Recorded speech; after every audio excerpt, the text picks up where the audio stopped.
سريعا كده انا عايز تعليق على ما حدث من زيزو بعد الفوز بالمباراة واثناء التتويج. تقدر تقول حاجه؟ طبعا اقدر. اتفضل. لا يعني عندك حاجه تقولها؟ طبعا. بص، اولا انا ضد الجمهور. انا ضد اي جمهور يشتم لاعب. حصل مع جمهور النادي الاهلي، شتم شيكابالا وده غلط من جمهور النادي الاهلي. لما جمهور الزمالك يشتم زيزو برضه ده غلط. فاحنا ضد اي جمهور يشتم لاعب. لكن النهارده زيزو بيمثل مصر في الامارات. هشام نصر، استاذ هشام نصر بيمثل نادي الزمالك وبيمثل مصر في الامارات.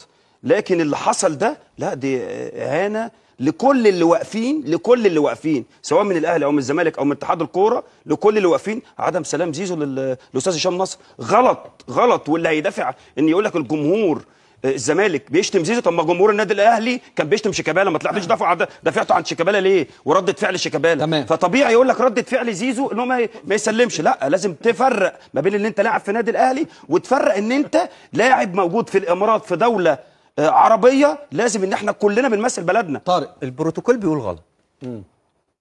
مواقف زيزو مع مجلس اداره نادي الزمالك القديمه ما كانش ينفع بروتوكوليا ان يحصل موقف. بس ان يحصل ايه؟ مواقف زيزو ومجلس الاداره السابقه تمام بروتوكوليا غلط ان يحصل الموضوع ده. بس ده اللي عندي وده اللي اقدر اقوله.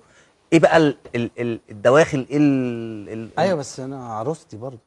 يعني البروتوكول ايه من البروتوكول ان انا في ناس واقفه على بروتوكول كشكل عام ما ينفعش. ما ينفعش. لكن في حاجات تمنع. في طبعا كتير. معاك اسلام. نفس كلام طارق.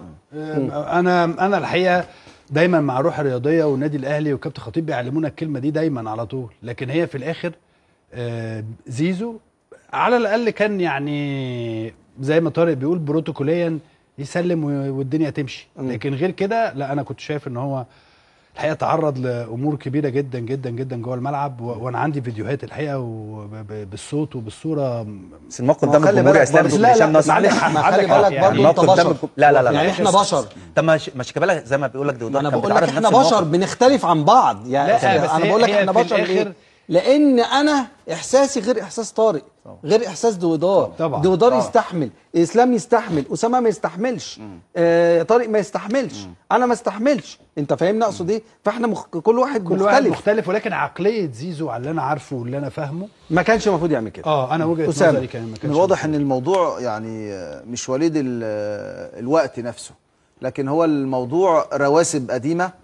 استاذ مهيب، من الواضح ان يعني احد المسؤولين او الاشخاص يعني سلموا زيزو لجمهور نادي الزمالك علشان تعرض للسباب هو ووالده. فممكن يكون اللعيب متضايق من فترات سابقه بالموضوع ده، ان طلع بعض الكلام اللي كان مغلوط وقت ما كان تفاوض مع نادي الزمالك والناس طلعت قالت عليه كلام غير صحيح هو والده، فتسلم للجمهور. لكن الحاجه اللي تحسب لزيزو من بعد ما مشي من نادي الزمالك اللحظه اللي انا بكلمك فيها على كل حساباته الشخصيه، ولا في كلمه خارجه بالنسبه لجمهور الزمالك، ولا في هو بيكلمك في الموقف ده بالنسبه للاعيبه نادي الزمالك، ولا في كلمه خارجه بالنسبه لمجلس اداره الزمالك. يحسب لزيزو يا استاذ مهيب رغم السباب والشتيمه واللي تعرض له طوال المباراه انتهت، سلم على لعيبه الزمالك، سلم على احمد عبد الرؤوف، مفيش اي حاجه خارجه من زيزو خالص. الموقف ده يا اسامه ازاي يا كابتن؟ اديني بس ثانيه واحده يا اتفضل يا كابتن. اديني الموقف ده يا اسامه. هو انت بتتكلم في العموم.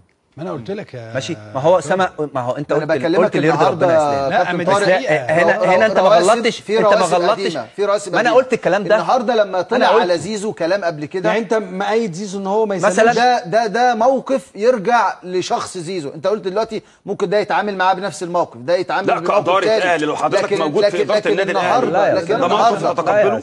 اقول لك على حاجه، خلي بالك زيزو كان ممكن يمضي في نادي الزمالك والامور تسير بشكل عادي خالص وما يروحش الاهلي.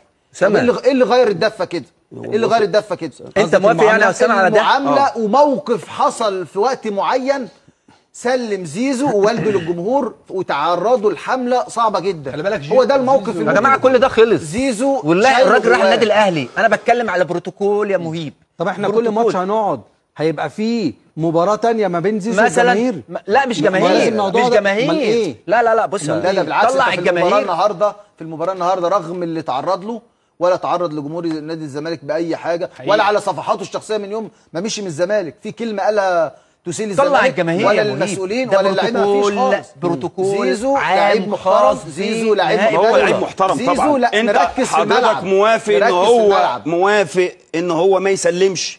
لا لا انا بقول لك ترجع للاعب نفسه حسب. انا النهارده ما عشتش تجربه زيزو، ما اعرفش ايه اللي كان بيدار داخل الغرف وبيخرج يا بره. كابتن هو يا اللي علاقة داخل أدرى. الغرف علشان كده بإن انت هو بتمثل بلد. والله ما عيب يا اسامه ان انت تقول ان هو غلط. ازاي مش يا عيب، كابتن؟ انا مش شايفها عيب. لو على لاعب فكرة. من الزمالك زي ما هو انا غلط. زي ما انا نفسي شخصيا اهو قلت لك ان مجلس الاداره عنده دي حاجات ما بقول لك فيهاش عيب. ترجع للشخص نفسه. لا، ما ترجع ترجعش للشخص. حاجات للشخص. رايحه وجايه يا طارق. كابتن لا، كل واحد غلط. له وجهه نظر. اسمعني بس، كل واحد له وجهه نظره، وفي الاخر انا وجهه نظري تختلف عن دويدار، تختلف عن طارق السيد، كل واحد وله وجهه نظره. في النهايه زيزو لعيب محترف، زيزو لعيب دماغه كبيره كابتن جدا. زيزو لا جداً. يمثل نفسه. لا يمثل نفسه. لا لا إنما يمثل نفسه. لا، زي ما الكابتن طارق ما أنا بيتكلم بقول لك في لا بروتوكول ما يمثل. يا عم بين اسمعني. النادي الاهلي أنا ونادي بقول لك لا الزمالك يمثل في نفسه ماتش فعلا. بره مصر. انا لازم اسلم على الجميع. ازاي يا كابتن انت هنا كده يعني كان ينفع ما يسلمش على وزير الشباب ده والرياضه؟ في البيت يمثل كان نفسه. ينفع ما يسلمش هو مثلا وزير على- الشباب والرياضه عمل له حاجه؟ مفيش حاجه يا طارق يا جماعه ده بس أنا بروتوكول. عايز أقول لكم، ده ما بروتوكول يا تدخلش- اسلام. حبيبي، ما تدخلش وزير الرياضه في الموضوع. حبيبي انا مش بكلمك قصدي. في العموم. ده بروتوكول. لا، دي قصة ودي عام. قصة. بروتوكول عام. انا هو طالع اتكلم- انا طالع استلم ميداليه، شرط من شروط الميداليه يقف فيها عضو مجلس اداره او رئيس معاك. البعثه على اللي فكرة ده موجود. معتاد. هي دي معتاد. هو ده. زيزو بس انا ده كذا بقول لك مرة بس هي ما في بيخش الآخر اصلا يسلمه. كلها رواسب زي ما انت قلت يا طارق، وعنده رواسب كتيره جدا جدا تخص الموضوع ده. عشان كده انا بتكلم في الامر ده. مفيش لكن رواسب تمنعك ان انت تسلم يا إدارة اسلام. لا، النادي طبعاً، الأهلي طبعاً. إدارة مفيش النادي رواسب الأهلي تمنعك ان انت تسلم. بس مثل هذه المواقف حدثت من قبل. ايوه يبقى بس مين من كتير. الزمالك. منين بقى يا كابتن مين لو قول. سمحت؟ قول السنه اللي فاتت او اللي قبلها انا اسف، في دوري الكره الطائره بنات. احنا بقى بنات بقى، انا هتفرج على الطايره بقى. انا بتكلم لا، انا خلاص بتكلم كده. حاليا أنا مش دلوقتي. عايز- خلينا نتكلم هنا. خلاص كده. خلينا نتكلم لا، هنا. لا، لا، اقفل الموضوع، لا معلش. دي حادثه كانت معلش، فكرني الإدارة ما بيها انا ما سلمش. اعرفش. فكرني بيها يا يعني كابتن. لا، اتفضل. لا، عرفني بيها. الله يرحمه العمري فندم. بعد اذنك عرفني. ثانيه واحده عرفني بعد بيها، أنا إذنك. مش عارفها. يا حبيب قلبي ده بروتوكول وده بروتوكول برضه يا فندم عرفني.